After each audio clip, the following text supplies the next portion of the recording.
I think if we're going to look for potential candidates, turn on Fox News and look for a blonde sitting behind an anchor desk. This is the time where we cross the pond to get the very latest news coming out of Washington.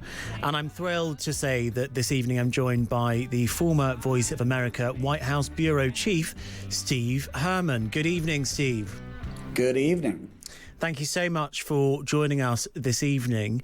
So let's begin by talking about one of the craziest stories I've ever actually heard in my time being a broadcaster. It's like something from a James Bond film, but this portable missile threat. So for those of you that don't know, Donald Trump was smuggled off Air Force One in a catering truck. And Air Force One is a big Boeing 747, like those massive planes that you used to fly to America in, 4 engines, double-decker, was smuggled off one of those in one of those food trucks that they deliver that horrible airplane food in, and then snuck onto another plane. And this was during the NATO summit last year in Ankara at the end of it, because someone was seen holding portable surface-to-air missiles.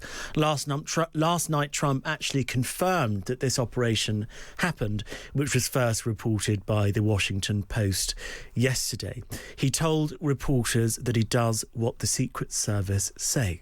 Well, it's only up to Secret Service. I just follow what they'd like to do. So I go by Secret Service and the military. They wanted me to go on a different flight, a different plane, equal safety, but they wanted me to do it, so I do it. I do what they say. Steve, you have actually flown on Air Force One before, haven't you? More than 100 times, I think. What? I've lost count, yes. You've lost count, gosh. What? Has anything like that ever happened to you before? No. To summarize it, absolutely not. However, this is not unprecedented what happened. There have been such protocols, not involving a food truck before. That's a new one. But when the president has gone into very hostile environments, Iraq, Afghanistan, etc., previous presidents, there has been some sort of decoy operations. And of course, decoys are part of the standard protocol for presidential travel. If you look up in the sky when the president takes off from the south lawn of the White House, there are at least 2, usually 3 helicopters. 2 of them are identical. In the motorcade, there are 2 limousines, one behind the other. You may not be able to tell which one the president is in. There are other aircraft that fly with Air Force One, although obviously it's fairly identical to one or more of the other aircraft that it's going around the world with. So yes, this happens, but in this case, we essentially had a situation where the traveling press, the press pool, which I used to be part of, which is to be with the president wherever he goes. Not just the press pool, but the a Secretary couple of of State. cabinet secretaries, yes. Secretary of State Marco Rubio remained on the presidential plane despite the alleged threat. A bunch of cohort journalists, and you used to be one of those. How is that all going down in the US? Are people annoyed about it? Does it split on political grounds? Perhaps the right feels it's okay and the left doesn't feel it's okay. What is the view across the pond? I think amusement is probably the typical reaction because of the imagery that is conjured of the president sitting in one of these food trucks with the scissors lift and then being shuttled clandestinely to another aircraft. The White House Correspondents Association, rightfully so, has taken a very stern view of this. They issued an off-the-record letter to their members saying that they immediately had conversations with the White House press office.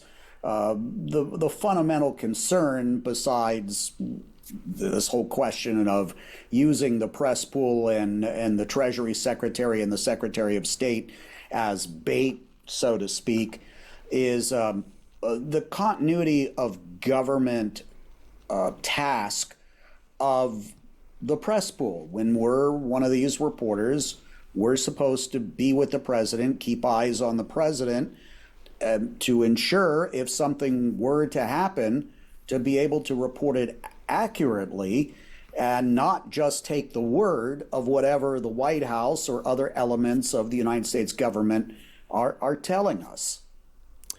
Is this whole saga humiliating for Trump? Do you think it justifies the ongoing war with Iran?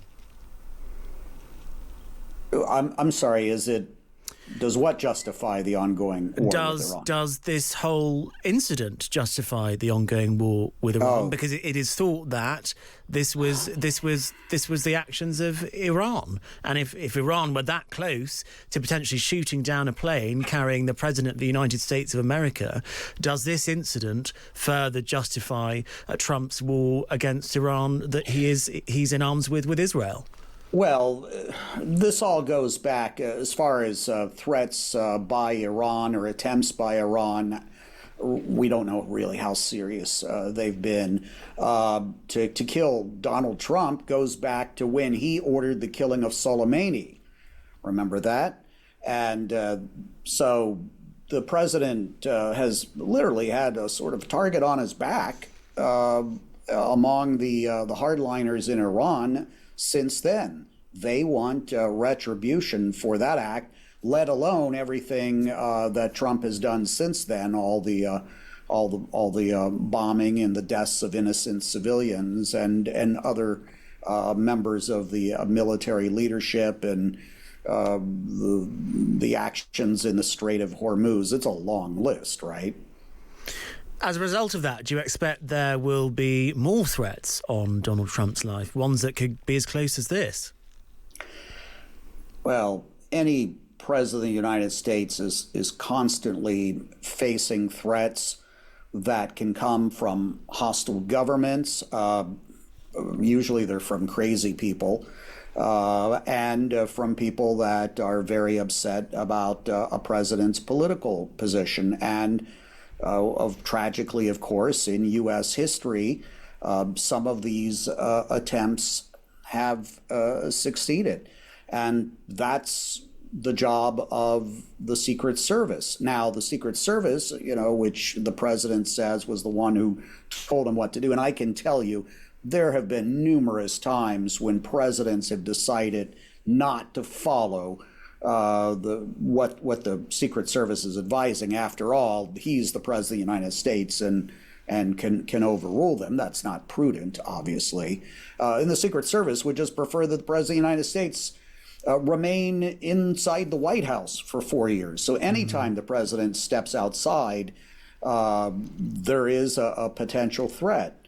And unfortunately, the Secret Service can do its job and be right 99.99% of the time, but if it's not 100%, then there can be a tragic incident, as we've seen with the attempts on Trump's life, as well as the assassinations of prior presidents. And Steve, in a situation where certainly, Donald Trump's actually had quite a few close calls when it comes to assassination attempts. But in a situation where something gets this close, how might a US president feel? Would they be scared?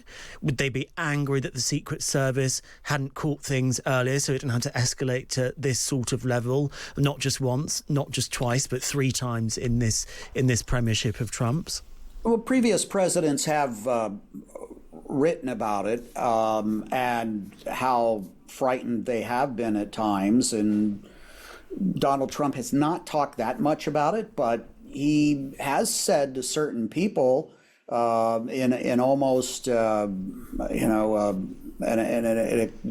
this is part of the job, and he knows that people are going to come after him, and he has praised the Secret Service because he's still alive, regardless. And that assassination attempt in Pennsylvania, if you analyze that, there were some serious planning errors made there. I've traveled with the president many, many times and well aware of the Secret Service protocols. And usually I pretty much respect and trust what they're doing. But there were real failures there in communications with the local police.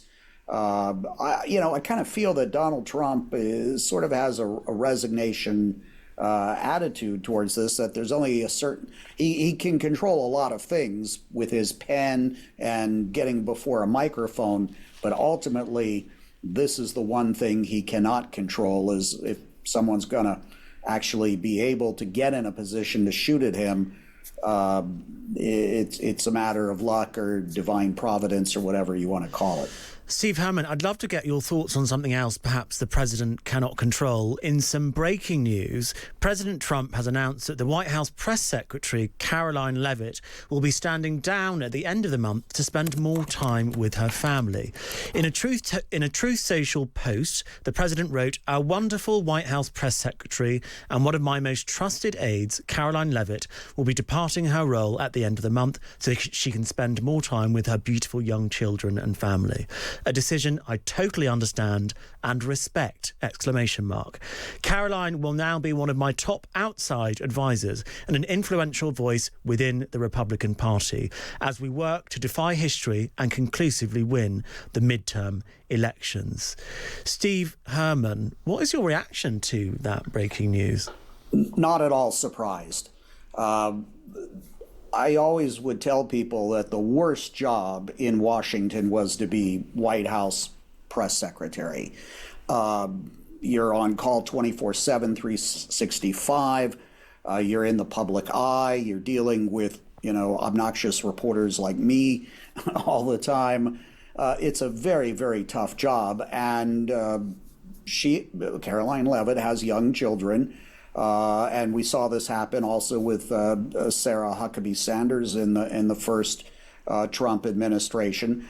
I usually give the expectancy in that job about the same as a manager of a sport team, maybe a year and a half, right? And anytime I see a press secretary who's stuck it out for more than a year and a half, I think it's a remarkable achievement. As far as I know, I have not heard of anything that was brewing, such as a fundamental disagreement between the press secretary and the president, which has happened in the past and caused press secretaries to resign, or dissatisfaction by Donald Trump with the press secretary, or something else. I would. This is one of the few things that we might take at face value coming out of the White House, as far as the statement. Is this a massive loss for Trump, Steve? She seemed like a rock-solid press secretary. Whatever you think of her politics, she always answered questions from journalists, I think, with diligence, rigour and personality. Is this a loss for Trump, in your opinion?